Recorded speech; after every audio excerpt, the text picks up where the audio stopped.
నమస్తే, నేను జాకిర్ హుసేన్. ఏపీలో ఫ్రీ బస్సు పథకాన్ని అయితే అమలు చేయబోతున్నారు. దీనికి ఎలా ఉండబోతుంది డీటెయిల్గా క్లుప్తంగా వివరం తీసుకుందాం. ప్రస్తుతం మనతోటి సీనియర్ జర్నలిస్ట్ శేషరావు గారు ఉన్నారు. వెల్కమ్ చెప్పేద్దాం. Hello sir. Hello. Free bus పథకం ఎలా ఉండబోతుంది సార్ ఏపీలో? అంటే ఇక్కడ మనం తెలంగాణలో చూసుకున్నాం, కర్ణాటకలో సేమ్ అదే విధంగా ఏమైనా ఉండబోతుందా, లేకుంటే ఏమన్నా మార్పు చేర్పులు కొత్తగా ఏమన్నా ఉంటాయి అనుకోవచ్చా? చిత్తశుద్ధిగా ఈ పథకాన్ని అమలు చేయడానికి చంద్రబాబు నాయుడు గారు కసరత్తు చేస్తున్నారని చెప్పొచ్చు. ఎందుకనంటే ఆయన ప్రకటించినటువంటి సూపర్ 6లో ఎక్కడా కూడా హైడ్ చేసేటువంటి ప్రయత్నం కానీ లేదా అర్హులైనటువంటి లబ్ధిదారులని స్కిప్ చేసేటువంటి ప్రయత్నం కానీ కనిపించట్లేదు అనేది ఎక్కువ మందిలో ఉన్నటువంటి అభిప్రాయం. Okay sir. గతంలో ఏం జరిగేదంటే ఒక పథకాన్ని అనౌన్స్ చేసేవాళ్ళు. అనౌన్స్ చేసిన తర్వాత తీరా లబ్ధిదారులకు ఎంపికకు వచ్చేటప్పటికి 1,15,00,000 కండిషన్స్ పెట్టేవాళ్ళు. వీలున్నంత వరకు స్క్రూటినీ చేసేవాళ్ళు, ఆ తర్వాత దాన్ని ఇంప్లిమెంట్ చేసేవాళ్ళు. కానీ ఈసారి చంద్రబాబు నాయుడు గారి పరిపాలనలో 4.0లో వీలున్నంత ఎక్కువ మంది లబ్ధిదారులకి పథకాలను అందజేస్తున్నారు. ఓకే. రిస్ట్రిక్షన్స్ని రిలాక్సేషన్ చేశారా అన్నట్టుగా అనిపిస్తుంది. ఇప్పుడు గత ప్రభుత్వం ఎంతమంది లబ్ధిదారులకి ఉచిత పథకాలను అందజేసిందో అంతకన్నా ఎక్కువ మందికి ఈ పథకాలను అందజేస్తున్నారు. ఓకే. అమౌంట్ కూడా ఎక్కువే, గత ప్రభుత్వం కంటే అమౌంట్ కూడా ఎక్కువే. ఓకే. జగన్మోహన్ రెడ్డి గారు ఏమన్నారు, అసలు చంద్రబాబు నాయుడు గారు వల్ల కాదు ఆయన ప్రకటించినటువంటి పథకాలకి నేను 2,70,000 కోట్లు ఇచ్చాను నేను బటన్ నొక్కి, ఇది కాకుండా అదనంగా ఇస్తానంటున్నాడు ఆయన. ఇది కాకుండా ఇంకో 1,00,000 కోట్ల రూపాయలు కావాలి, అవి ఎక్కడి నుంచి తీసుకొస్తారు, కాబట్టి చంద్రబాబు నాయుడు గారు చెప్పి మీరు నమ్మొద్దని చెప్పి ఎన్నికల ముందు చెప్పారు. ఓకే. జగన్మోహన్ రెడ్డి గారు లెక్కేసి ఆయన ఇది సాధ్యం కాదు, ఆంధ్రప్రదేశ్ సంబంధించినటువంటి ఆర్థిక పరిస్థితి గాను ఈ పథకాలకి అసలు మ్యాచ్ కాదని చెప్పారు. కానీ చంద్రబాబు నాయుడు గారు ఏం చెప్పారు, సంపద సృష్టించి నేను పేదలకు పంచుతాను అన్నాడు, సంక్షేమ పథకాలు అమలు చేస్తానన్నారు. అందుకే ఇప్పుడు ఏ పథకాన్ని అమలు చేసినా, తల్లికి వందనం అమలు చేసినా, లేదా ఉచిత సిలిండర్లు అమలు చేసినా, లేదా పెన్షన్స్ అమలు చేస్తూ ఉన్నా, ఇప్పుడు తాజాగా ఆగస్టు 15వ తారీఖు నుంచి ఉచిత బస్సు పథకాన్ని అమలు చేయటానికి ఆయన కసరత్తు చేస్తున్నారు. ఎంత చిత్తశుద్ధితో అంటే ఆయన నేరుగా ఆర్టీసీ ఉన్నతాధికారులతో సమీక్ష సమావేశాన్ని పెట్టారు. సార్, అయితే ఇక్కడ ఒక క్వశ్చన్ సార్, చాలా మందికి వచ్చే క్వశ్చన్ ఏంటంటే, పక్క రాష్ట్రాల్లో మనం చూసుకుంటే గవర్నమెంట్ వచ్చిన వెంటనే ఫ్రీ బస్ అనేది అమలు చేశారు. ఇక్కడ ఫ్రీ బస్ అమలు చేయడానికి చాలా రోజులు, అంటే 1 year పైన అవుతుంది కదా. ఎందుకు ఇంత లేట్ అయిందని ప్రతి ఒక్కరు క్వశ్చన్ వస్తుందన్నమాట. ఏం చెప్తారు? 2004 ఎన్నికల ముందు రాజశేఖర రెడ్డి గారు నేను ముఖ్యమంత్రి కాగానే తొలి సంతకం రైతు రుణమాఫీ మీద పెడతాను అన్నారు. చంద్రబాబు నాయుడు గారు అలా ఏం చెప్పలేదే, నేను ముఖ్యమంత్రి కాగానే తొలి రోజు నుంచి నేను ఉచిత బస్సు ప్రయాణానికి పథకాన్ని ఇస్తాను అని చెప్పలేదే. ఒక్క పెన్షన్స్ విషయంలో మాత్రం చెప్పారు. అధికారంలో రాగానే పెన్షన్లు 4,000 ఇస్తానన్నారు, పెండింగ్లో ఉన్నటువంటి 2 నెలలు కూడా కల్పిస్తాను అన్నారు. ఓకే. ఇచ్చారు. ఒక్కొక్కరికి ఒక్కొక్క ప్రయారిటీ ఉంటుంది. ఎన్నికల్లో చెప్పిన దాని ప్రకారం చేస్తారు. ఏ ప్రభుత్వం, ఏ లీడరు మేనిఫెస్టోలో చెప్పినటువంటి లేదంటే సంక్షేమ పథకాలు వెల్లడించినటువంటి, హామీ ఇచ్చినటువంటి సంక్షేమ పథకాలని డే 1 అమలు చెయ్యలేరు కూడా. ఈవెన్ మిగులు రాష్ట్రంగా ఉన్నటువంటి తెలంగాణ కాదు కదా, ఏ రాష్ట్రంలో కూడా డే 1 నుంచి ఏ ముఖ్యమంత్రి అమలు చేయరు. ఓకే. డే 1 నుంచి ఎలా అమలు చేస్తారు? అది ఎలా సాధ్యం అసలు?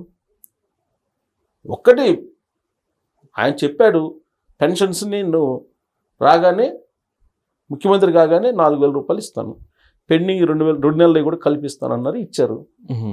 డే 1 నేను ఉచిత పథకం ఇస్తాను, ఉచిత బస్సుది, తల్లికి వందనం వేస్తాను డే 1, లేకపోతే ఉచిత సిలిండర్లు డే 1 ఇస్తాను అని చెప్పలేదు కదా. ఆయన డేట్ చెప్పలేదు కదా. చెప్పకపోయినప్పటికీ వీలున్నంత తొందరగా ఆయన అమలు చేస్తున్నారు. తల్లికి వందనం ఉంది, అకాడమిక్ స్టార్ట్ అయింది కదా. అకాడమిక్ స్టార్ట్ కాగానే అందుకు ముందుగానే తల్లికి వందనం వేశారు కదా. ఎంతమంది పిల్లలు ఉంటే అంతమందికి 15,000 చొప్పున వేశారు కదా. తల్లికి వందనం, ఉచిత సిలిండర్లు 3 సిలిండర్లు ఇచ్చారు కదా. పెన్షన్స్ 1వ తారీఖున ఖచ్చితంగా టంచన్గా ఇంటికి పోయి ఇస్తున్నారా లేదా?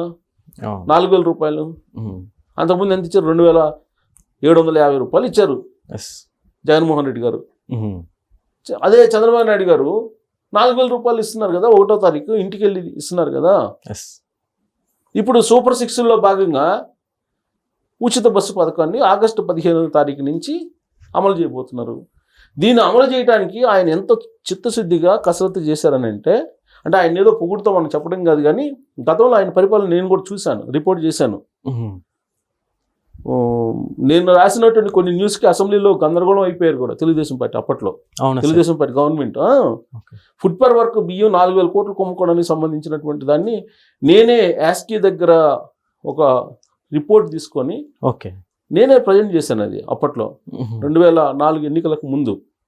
సో కాబట్టి అప్పుడు పరిపాలన చూశాను నేను 95 నుంచి 2004 దాకా చంద్రబాబు గారి పరిపాలన చూశాను. అప్పట్లో ఎలా ఉండేదంటే పెన్షన్స్ కావాలనుకోండి, జిల్లాకి కొంత ఇచ్చేవాళ్ళు, జిల్లాకి ఒక 500 పెన్షన్స్ అనుకోండి. ఈ 500 పెన్షన్స్లో ఈ 500లో ఉండేటువంటి వాళ్ళు ఎవరైనా చనిపోతే ఆ ప్లేస్లో పెన్షన్ వేరే వాళ్ళకి వచ్చేది తప్పితే 500 సంఖ్య అనేది 501 కాదు, అయ్యేది కాదు. దాని స్లాబ్ ఉండేది. చంద్రబాబు నాయుడు గారు 2004కు ముందు ప్రతి పథకం అలానే ఉండేది, ప్లస్ కండిషన్స్ చాలా స్ట్రిక్ట్గా ఉండేవి. కానీ ఈసారి చంద్రబాబు నాయుడు గారు అధికారంలోకి వచ్చిన తర్వాత ఆయన సంక్షేమ పథకాలని ఉదారంగా ఇస్తున్నారు. చాలా ఉదారంగా ఈ లబ్ధిదారుల ఎంపికని చూస్తున్నారు అనిపిస్తుంది. అంటే తగ్గించాలి వీలున్నంత వరకు అనే ఆలోచన ఆయన చేయట్లా. అలానే ఇప్పుడు బస్ పథకానికి కూడా, ఉచిత బస్ పథకానికి కూడా ఎంత చిత్తశుద్ధి అంటే ఆయన ఆర్టీసీ ఉన్నతాధికారులతో సమావేశాలు నిర్వహించారు. దానికంటే ముందు ఆర్టీసీ ఉన్నతాధికారులతో కమిటీ చేశారు.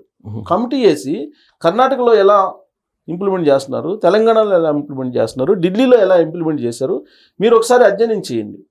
అధ్యయనం చేసి మనం ఉచిత బస్సు పథకాన్ని అమలు చేస్తే ఇప్పుడున్నటువంటి ఆక్యుపెన్సీ రేటు దాదాపు 20% పెరిగే అవకాశం ఉంది. కాబట్టి అప్పుడు మనం బస్సుల్ని మనం అందించగలమా లేదా? ఒకవేళ బస్సుల్ని సరిపోయినని కనుక మనం అందించకపోతే ఈ పథకాన్ని ఇంప్లిమెంట్ చేసినందువల్ల వాళ్ళకి ఇబ్బంది పడతారు, తొక్కిసలాట జరుగుతుంది. కాబట్టి అలాంటి పరిస్థితి రాకుండా సౌకర్యవంతమైనటువంటి ప్రయాణం చేయడానికి ఎలా చేయాలో దానికి రూట్ మ్యాప్ మీరు తయారు చేయండి అని చెప్పేసి కొన్ని నెలల క్రితం వాళ్ళకి అప్పచెప్పారు. వాళ్ళు ఆయా రాష్ట్రాల్లో పర్యటించి ఒక అధ్యయనం చేసి అక్కడ ఉన్నటువంటి ల్యాబ్సెస్ ఏంటి అనేది ఐడెంటిఫై చేసి ఆ లోపాలు ఆంధ్రప్రదేశ్లో పునరావృతం కాకుండా సౌకర్యవంతమైనటువంటి ప్రయాణం మహిళలకి కల్పించేదానికి చంద్రబాబు నాయుడు గారు నిర్ణయించుకున్నారు. సో అలా అయితే ఇప్పుడు ఎలిజిబిలిటీ ఎలా ఉంటుంది సార్? అంటే ఎవరైనా ఆంధ్రప్రదేశ్లో ఉండేటువంటి మహిళలు ఎవరైనా ఆధార్ కార్డు లేదంటే ఫోటో ఐడి కార్డు చూపించి ప్రయాణించడానికి అర్హులే. దానికేమి ఆర్థికపరమైనటువంటి క్రైటీరియా ఏం లేదు. ఎవరైనా మహిళలు మీరు ప్రయాణించవచ్చు. 1. 2 టికెట్ ఇస్తారు, 0 టికెట్ ఇస్తారు, అంటే డబ్బులు తీసుకోరు. నువ్వు ఏ స్టేషన్లో ఎక్కావు, ఏ స్టేషన్లో దిగాలి, నువ్వు అది ఖచ్చితంగా చెప్పాలి. నువ్వు ఏ స్టేషన్లో ఎక్కావు, ఏ స్టేషన్లో నువ్వు దిగాలి అనేది ఆడిట్. అది 0 టికెట్ ఇస్తారు. ఎందుకంటే 0 టికెట్ ఆర్టీసీ అనేది దాదాపు నెలకు వచ్చేసి 300 కోట్ల రూపాయలు భారం దాని మీద పడుతుంది. ఆ 300 కోట్ల రూపాయలు గవర్నమెంట్ ఇవ్వాలి, రీఎంబర్స్మెంట్ చేయాలి. దీనికి అసలు ఎంత ఖర్చు అవుతుంది అనేది తెలిస్తేనే కదా వాళ్ళు రీఎంబర్స్మెంట్ చేయాలంటే. సో కాబట్టి 0 టికెట్ అనేది తీసుకోవాలి. మీరు ఎక్కడైనా ఏ బస్సు అయినా ఎక్కచ్చు, ఎక్సెప్ట్ కొన్ని బస్సులు పల్లె వెలుగు, ఎక్స్ప్రెస్, వీటి వరకే permission. Ordinary, Palle Velugu, express వరకే మీరు ఎలిజిబుల్. ప్లస్ ఉమ్మడి జిల్లాల పరిధిలో మాత్రమే మీకు ఎలిజిబుల్ ఫ్రీగా ఉచితంగా ప్రయాణించడానికి. ఈ ఉమ్మడి జిల్లాలను దాటి మీరు వెళ్ళాలంటే ఖచ్చితంగా మీరు టికెట్ తీసుకోవాల్సిందే. ఇది ఒక నిబంధన. ఇక మనం కొన్ని చూస్తున్నాం తెలంగాణలో సీట్ల కోసం అనేక సందర్భాల్లో గొడవలు పడినటువంటి సీన్లు మనం చూసాం. దాని మీద కేటీఆర్ గారు కూడా వ్యంగ్యంగా మాట్లాడారు ఉచిత బస్సు పథకం గురించి. అలాంటి సీన్లు ఆంధ్రప్రదేశ్లో కనిపించకుండా ఉండేందుకు బస్సుల సంఖ్యను పెంచుతున్నారు, ఉన్నటువంటి బస్సులని రిపేర్ చేపిస్తున్నారు, అలాగే కొత్త బస్సులను కొనుగోలు చేస్తున్నారు. పీక్ అవర్ అని ఉంటుంది. సాయంత్రం పీక్ అవర్లో 6 నుంచి 8 లేదా 9 పీక్ అవర్ ఉంటుంది. ఈ పీక్ అవర్లో ఎక్కువ నెంబర్ ఆఫ్ బస్సెస్ ఎక్కడెక్కడ ఏ రూట్లో వేయాలి దీని మీద కూడా స్క్రూటినీ చేశారు. అంటే ఇదంతా ఎందుకు చెప్తున్నానంటే నేను చిత్తశుద్ధిగా ఈ పథకాన్ని ఎలా అమలు చేయాలనే దాని మీద చంద్రబాబు నాయుడు గారు ఎంత కసరత్తు చేస్తున్నారు అని చెప్పి వివరించడానికి చెప్తున్నాను నేను. ఇంకోటి ఏంటో తెలుసా, ఈ సీట్ల విషయంలో కూడా గొడవలు పడుతున్నారు. ఏది బస్సుల్లో కూర్చున్నటువంటి సీట్ల విషయంలో. అందుకే ఏం చేశారు, ఈ బస్సులన్నిటికి కూడా కలర్స్ వేస్తున్నారు. ఆగస్టు 15 నుంచి మీకు కొత్త బస్సులు కనిపించినట్టు కనిపిస్తాయి, పాత బస్సులు కూడా. ఓకే, లోపల కలర్స్ వేసేస్తున్నారు. కలర్స్ వేసి ఎల్లో కలర్స్ వేస్తున్నారు. ఏది లేడీస్కి ఎన్ని సీట్లు అనేది. ఓకే, జనరల్గా ఫ్రీ బస్ అనగానే ఎక్కువ మంది ఎక్కుతారు కదా, ఎక్కువ మంది ఎక్కినప్పుడు జెంట్స్కి సీట్లు ఉండవు. అలాంటి ప్రాబ్లం కూడా ఇప్పుడు కర్ణాటకలో మనం తెలంగాణలో చూస్తున్నాం. అందుకని పర్టికులర్గా లేడీస్ సీట్లకు సంబంధించి ఎన్ని కేటాయిస్తున్నాం, 50% లేకపోతే 70%, ఎన్ని సీట్లు కేటాయిస్తున్నాం అనేది క్లియర్ కట్గా కలర్ వేసేస్తున్నారు. Yellow colour. Okay, yellow colour వేసినటువంటి సీట్లలోనే లేడీస్ కూర్చోవాలి. అదే మిగతా సీట్లో కూర్చోకూడదు అంటే కూర్చోవచ్చు. కానీ పురుషులు ఉన్నప్పుడు మాది బస్సు మాకు ఫ్రీగా వేస్తారు, మీరు లేవండి అని చెప్పి గొడవలు పడుతున్నారు తెలంగాణలోనూ కర్ణాటకలో. అలాంటి సీన్ లేకుండా ఉండేందుకు కలర్స్ వేస్తున్నారు దానికి గుర్తుగా. కాబట్టి ఇంత పకడ్బందీగా మొత్తం స్క్రూటినీ చేసి దీన్ని అమలు చేయడానికి సిద్ధపడుతుంది ఆంధ్రప్రదేశ్ ప్రభుత్వం. ఆగస్టు 15 నుంచి దీన్ని అమలు చేయబోతున్నారు. ఓకే, పర్టికులర్గా గుర్తుంచుకోవాల్సింది ఏంటంటే మీరు ఆధారు లేదంటే ఎనీ ఫోటో ఐడి కార్డు తీసుకెళ్ళాలి. మీరు ఆంధ్ర సంబంధించినటువంటి పౌరురాలు అయి ఉండాలి. 2 ఉమ్మడి జిల్లాల యూనిట్గా మాత్రమే ప్రయాణం ఉచితంగా ఉంటుంది. Okay, ordinary, Palle Velugu, express ఈ 3 బస్సులకు మాత్రమే మీకు ఎలిజిబిలిటీ. అలాగే లోపల మీరు ఎక్కిన తర్వాత 0 టికెట్ తీసుకోవాలి.